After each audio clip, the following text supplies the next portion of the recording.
The wow word today is angels. I wonder if you've realized that over the last few years there's been a great deal of interest in angels in the Western world. Any bookstore will have hundreds of books written by people claiming to either be some form of authority on angels or a messenger relaying a message from angels to us humans. Amazon.com has over 20,000 different titles about angels. Of course, the vast majority of these would not be written from a Christian or even a biblical viewpoint, but rather from speculation and perhaps a vivid imagination. So what does the Bible, our authority, say about angels?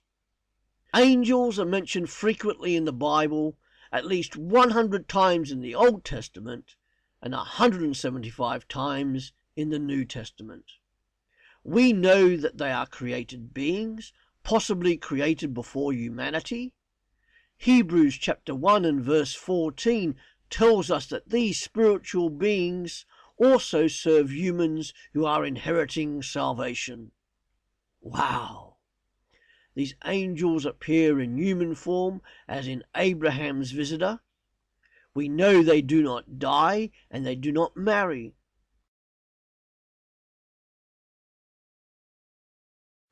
From the information that we do have, we know that they are personal, intelligent, and able to communicate with humans. They have a will and that they are separate from humanity.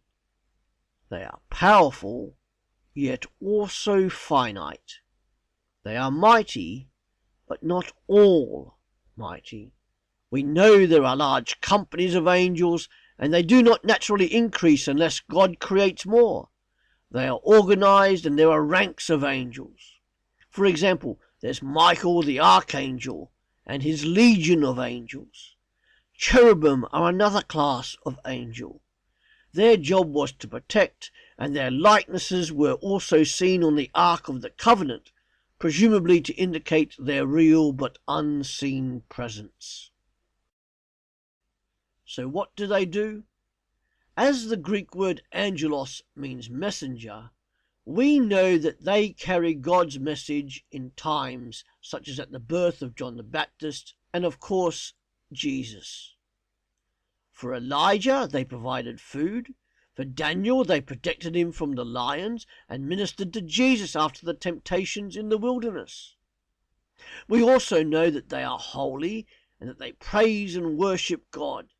This is seen in their rejoicing at God's work, rejoicing in a sinner's conversion, and their rejoicing at the birth of Jesus. We know they watch over Christians and they carry out God's judgments. Daniel 10-12 would seem to suggest that they also guide nations, and the early chapters of the book of Revelation seems to indicate that churches have angels to watch over them. So that's good angels, but what about the fallen angels? At some point in time, some angels obviously chose to rebel against God. Their leader is Satan. Satan and these fallen angels are called wicked and evil. We know Satan and his demons know Jesus and his authority, and that they know their eternal fate is destruction and torment. At some point in time, some angels obviously chose to rebel against God. Their leader we know is Satan, and these fallen angels are called wicked and evil. We also know them as demons. We also know that they know Jesus and his authority, and that they know their eternal fate is destruction and torment. Because of this knowledge, they want to take as many humans with them as possible. So they tempt humans to disobey God, possess people, and give inspiration to false teachers. So a question: How can we know the difference between good, holy angels and the demons, the fallen angels? We listen to what they're telling us. If what they say is bringing all glory to God, then they are truly from God. For in all biblical accounts, they always give the glory to God. If they do not give the glory to God, then they cannot be from God. And now another question. If you were to see an angel, how would you react? Would you be afraid as the women at Jesus' tomb seemingly were when the angel told them about Jesus having risen from the dead? Would you bow to worship them as the Apostle John endeavoured to do before the angel rebuked him and said, "Don't do that. I am a fellow servant with you and with your fellow prophets and with all who keep the words of this scroll. Worship God." We know from these and other Bible stories that humans have seen angels, though rarely. Jacob did so when on his way to meet Esau, as did those who witnessed Jesus' ascension.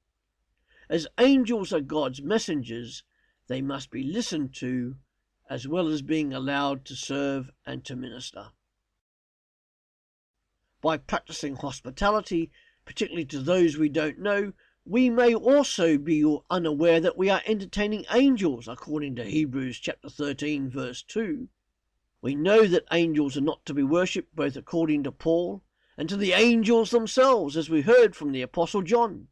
Also, according to Paul, we will be judging angels. And then finally, the job of spreading the gospel, the good news of Jesus Christ, is not for angels.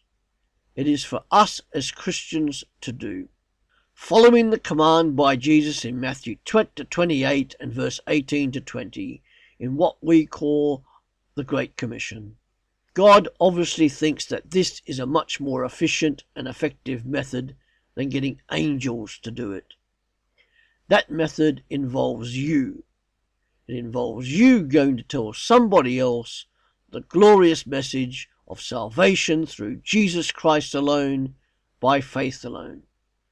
When was the last time you verbally told somebody else the gospel? Angels. How's that for a wow word?